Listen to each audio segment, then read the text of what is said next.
Hi, magandang araw po sa inyong lahat for today, no? 6 o'clock AM, medyo na-late po ako ng gising. Medyo pagod po tayo, pero ito po, no, tayo po ay magbibigay ng reading of the day today, no? Kamusta po ang inyong mga tulog? Today is Monday, no? Ito po, tayo po ulit ay magbibigay ng isa na namang makabuluhang mensahe para po sa inyong lahat sa araw na ito, no? Naku, bakit namatay ang ating kandila? Naputol, no? Yan po, patuloy daw ang koneksyon.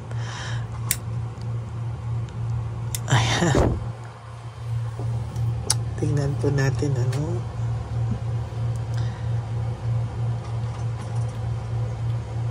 Yan.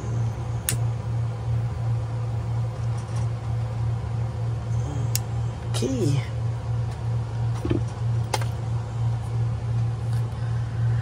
Kamusta po? Napanood niyo na po ba ang ating first, second, and third reading for the day kahapon? And of course, bumawi po ako kahit gabing-gabi na.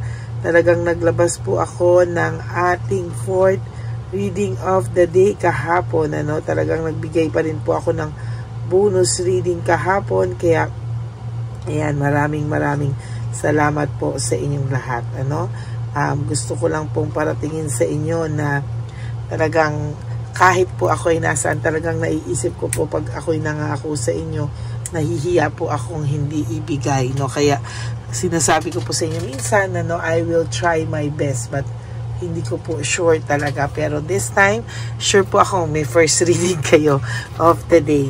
Yan, tingnan po natin kung ano naman po ang makikita natin sa araw na ito ng Lunes, no?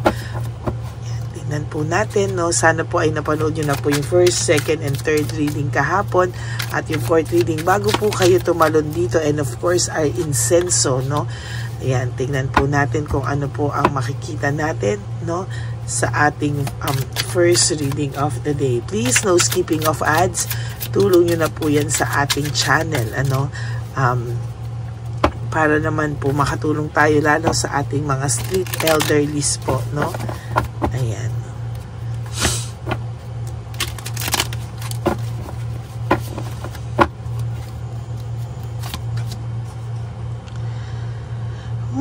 So siya po ay medyo nakikita po ako ditong unrealistic, no? Sa labas na pang-anyo po, siya po ay nagpapakita na siya ay masaya. Very unrealistic, no? Ayan po, para hindi nyo sabihin na nagjo-joke ako. Very unrealistic. Kaya po ang ginagamit ko most of the time for my general reading is yung mga cards ko na sinulatan ko, no? Para alam nyo po na kung ano yung sinasabi ko, aligned tayo, no? Very unrealistic po. Pinapalabas niya po siguro through social media, through other people, na masaya siya, okay ang buhay niya, kontento siya, talagang nagpe-pretend po siya, lalo na sa social media. Papakita niya na masaya po ang mukha niya, masaya po sila. But the truth is, ayan, no, there is sadness, no? Meron pong sadness. Pinoproclaim niya lang po sa mga tao na okay ang buhay niya, but the truth is, there is sadness, no, all over his or her heart, no? Medyo magulo po ang kanyang kaisipan at talagang dinadaan niya lang po sa pagpe-pretend, Pagpe-pretend siya sa social media at sa mga tao na masaya siya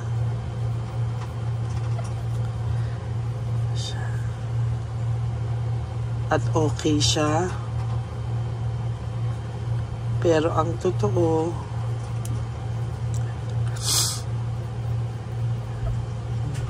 sobrang lungkot niya.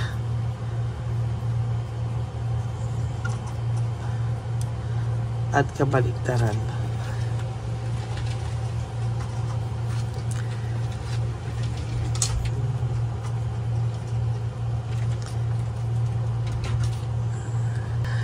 Ayan, kabaliktaran po lahat ng nangyayari, lahat ng pinapakita niya sa iyo. Kung may mga naapektuhan po sa inyo na ang saya naman niya sa pictures, ang saya, pictures ang dali pong mag-pretend, no? Ang dali pong mag-pretend. But yung totoo pong picture na nangyayari sa kanila ay hindi mo naman po nakikita, no? So, wag ka pong maapektuhan sa mga social media, lalo na po sa mga balita ng ibang tao kasi pinaparating niya po talaga yan, ano? Talagang sa nakikita ko po, talagang sinasadya niya pong iparating sa'yo para po mabother ka, para hindi ka makamove on, para po ikaw ay hindi mag-move, no, na mag-change or hindi ka po maka-move on, ano. Ayan nga po, yung pinapakita niya lang po na may movement sa buhay niya, na mabilis siyang naka-recover, but this is all because of impulsiveness and quick decision, ano. Hindi po totoo lahat ng mga pinapakita niya, at wag niyo pong bilhin lahat ng pinapakita niya because hindi po lahat ng pinapakita niya po ay totoo, no? Parang siya lang po yung nagke-create na para paniwalaan ng tao, no? You know, that's a creation. Ayan, no? Nagke-create siya ng energy, fino-force niya, oh. Creation, force, no? Gusto niyang makita na may strength siya, gusto niyang makita na siya po ay okay na okay, marami siyang nag-gain, ganyan. Pero the truth is, hindi po, magulong-magulo po ang buhay nito, no? Ayan, no? Oh, the sun in reverse. This is all about unhappiness, depression, loneliness, negativity, failure, and need for reflection, no? Ibig pong sabihin, ang taong ito ay kailangan po ng reflection, kailangan po nitong mag-isip, kailangan po nitong i-digest lahat ng mga nangyayari para hindi po siya magmukhang ganyan, ano? Sa totoo lang po, ayan po yung nangyayari. Oh. Talaga pong hirap na hirap po ang taong ito. Ay, nako. Grabe. Ayan po talaga yung nakikita ko talaga na hindi po talaga niya hindi po talaga siya happy. It's the other way around. Kaya wag kang masaktan na parang ang saya-saya niya na ganyan, etc. Hindi po siya totoong masaya. Hindi po siya talaga totoo. Yung mga pinapakita niya po through social media, yung mga pinapakita niya po at sinasabi niya po mga kayabangan sa mga kaibigan niyo is hindi po totoo, no? And as a matter of fact po, talagang magulo po ang buhay nito, no? Ayan, no?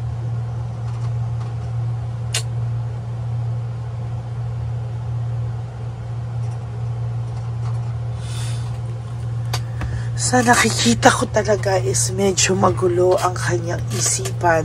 Pero ang galing niya pong magdala, no? Parang kayang-kaya niya pong mag-pretend, kayang-kaya niya pong dalhin. Pero sumasabog din po siya, puno po siya ng negativity, failure, loneliness. Talagang kailangan po nito ng reflection, no? Talagang hindi niya po talaga, pinapakita niya po talaga na siya ay may happiness, no? Na siya ay may changes sa buhay niya, na okay siya sa pinili niyang destiny, no? Well, ikaw po ay magbabago na, no? Meron ka na pong strength and courage na harapin ang new beginning sa buhay mo. Pwede ka na daw pong magsimulang ulit, no? At talagang kahit po anong pinapakita nito, huwag ka pong maapektuhan. Kahit po anong pinapakita niya, huwag ka pong maapektuhan dito, no? New beginnings for you, pero siya po ay na-stuck, no? Naging stagnant po sa kanya. Pinipilit niya po yung forced change, no? Pinilit niya po, no? Talagang pinilit niya pong ipakita sa lahat ng tao para hindi rin po siya mapahiya na okay po siya, but the truth is it's all kabaliktaran. Hindi po totoo ang mga pinapakita niya, no? Pinapakita niya lang po na okay siya, na masaya siya, but the truth is durog po siya sa loob, no? Durog po siya deep inside at sobrang lungkot po ng kanyang nararamdaman, no? Alam niya po na yung napili niya po o pinalit niya sa iyo ay low quality na tao, no? actually mababa din yung pag-isip, low of skill. Ang galing din po nung pinalit niyang mag-iskandalo, kayang-kaya siyang i-blackmail, kayang-kaya po siyang paikutin, medyo may pagka-bipolar po yung pinalit niya po sa'yo, no? Ay, nako. Ikaw po ay natural confidence daw po ang nasa iyo, no? Talagang dumaan ka raw po through the process, no? Talagang dumaan ka daw po sa process na kung saan ay okay ka pong nasaktan ka talaga, iniyak mo talagang hanggang kahit magmura ka, umiiyak ka, gusto mong sumigaw, lahat po dumaan ka sa process ng nasaktan ka. And I think ito po yung isa sa pinakamagandang sa'yo, no, na ikaw ay dumaan sa ganyang klase. Siya po ay panay pagmamanipulate sa sarili niya, na pati po sarili niya ay minamanipulate niya po, no, para po makapag lumabas na siya ay okay, siya ay panalo, siya ay happy, no, pero sa totoo lang po ay hindi po talaga, no. Ayan. Na-stuck din po siya, no, sa talaga sa mga unwanted offers, na stuck din po siya sa mga unwanted relationships, or na-stuck po siya sa hindi niya po mailabas kung ano talaga yung nasa sa loobin niya, at doon po siya talaga nahirapan, ano. Ayan po, parang meron siyang awa din sa sarili niya, na minsan pati siya pinagtatawanan po niya yung sarili niya, because ang pinapalabas niya ay ang saya niya, pero the truth is panay siya arguments, pity, no, talagang waste of time po yung mga ginagawa niya, pero ang sabi niya, wala na, naipit na rin naman ako, so fake it until you make it. Parang ang sinasabi niya is sige na lang, no, gawin na lang natin to para hindi ako magmukhang tanga, no, at least I can save myself, no. Sa pagtatawa po ng iba, masalba man lang daw niya yung sarili niya, no. Sa totoo lang, ngayon po ang buhay sa kanya is really hard right now. Life is hard right now. Yan po ang talagang alam niya. Meron po siyang hardship, poverty, loss of money, no. Talaga may financial struggle po ito, at saka may harshness po siya talaga, no, at talagang lack of resources, talagang nangangailangan po ito, at talagang minsan po marami po itong bagay na nagagawa na talagang nakakasakit sa iba, because wala po talaga siyang kulang siya sa financials, no. Minsan parang makakagawa ito na isang bagay na parang hindi tama o hindi naaayon, ano. Nag-worry po siya, no, may anxiety po siya, may hopelessness, anxiety, worry, imprisonment, victimization, lahat po nararamdaman niya yan. Kaya kung sasabihin niyo po sa akin na nakita niyo siya sa social media masaya, think twice, no, isipin niyo muna po talaga ano ba yung mga scenarios nila, no. May mga mababalitaan po kayo dyan, kahit sinasabi ng mga tao masaya siya, pinapakita sa inyo masaya siya, pero there will come a time, meron po talagang darating sa buhay nyo na may magsasabi sa inyo ng katotohanan, no? At hindi yung mga gusto niya pong iparating, o yung iba po ay naniniwala, no? But the truth is ganyan po, no. Very undecided po siya ngayon sa lahat ng ginagawa niya, moody, no, at may nagnanag po sa kanya, no. Maybe for some of you na may third party, may nagnanag, but for some of you na wala, baka sarili na nila yung sinisermonan nila, no. And there is this jealousy, no. May nakikita po akong jealousy dito, no, na siguro akala ng taong ito, dahil sobrang feeling niya, di ba, nagmo-move on ka na, ganyan, baka feeling niya po ay may iba ka na rin, kaya ini-stalk ka po nito, at inaalam po niya kung ikaw po ay may someone, no, sa ngayon. Meron po siyang immaturity and weakness, no. Masyado po siyang unreasonable, no, kaya po talagang very unreasonable. Marami po siyang failure and ineffectiveness po, or hindi po talaga effective yung mga pagpapanggap niya, maybe sa ibang tao, pero hindi po lahat na maloloko niya, no. Hindi po lahat ay maloloko niya. No, wala po siyang ginagawa anything, no? Wala po siyang ginagawa anything na initiative to win you back. Pero ngayon po, meron po siyang malaking hesitation sa sarili niya. There is, nag-aantay po ito ang ano sa iyo nag-aantay po ito sa iyo ng sign, no? Kasi ito po ay medyo siguristo, no? Kung ano po, kung meron pa siyang babalikan sa iyo o kung ano man, ano, kasi kung hindi, para pong nawala po kasi yung pagiging confident niya, no? Para siyang biglang bagsak yung self-confidence niya, no? Parang yun po ang nakikita ko dito, no? Very nawala po yung self-confidence niya. Yan. So yan po, no? Yan po ang inyong reading for the day today, first reading of the day.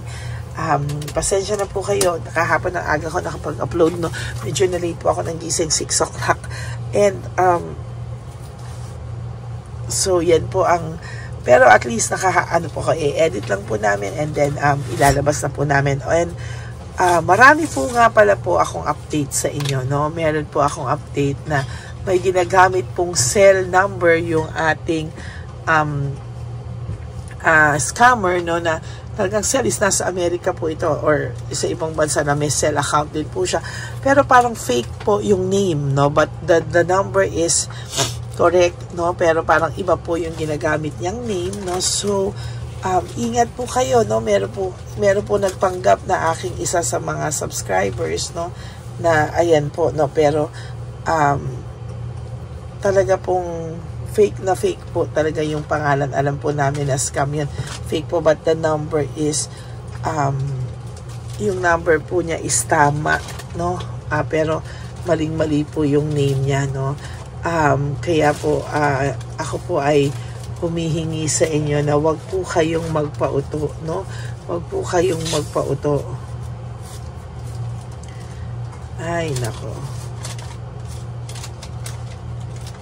Ayan, teka, nagpapaalam ako doon na kung pwede ko bang i-share para maging babala sa inyo. Ano po, nagpretend lang po siya, no? Kaya talagang ayan po, no?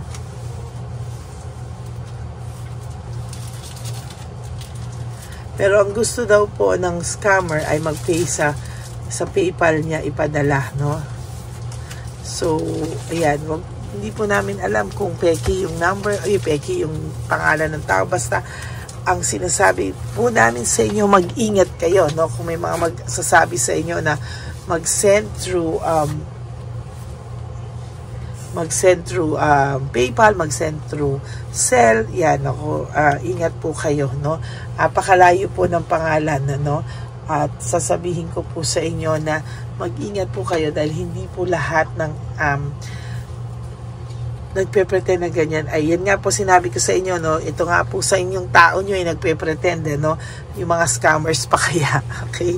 So, maraming salamat po sa inyo. Pero nilabas ko pa rin po yung name at number para just in case kayo ay hingan, alam nyo na po, no? So, maraming salamat po sa inyong lahat.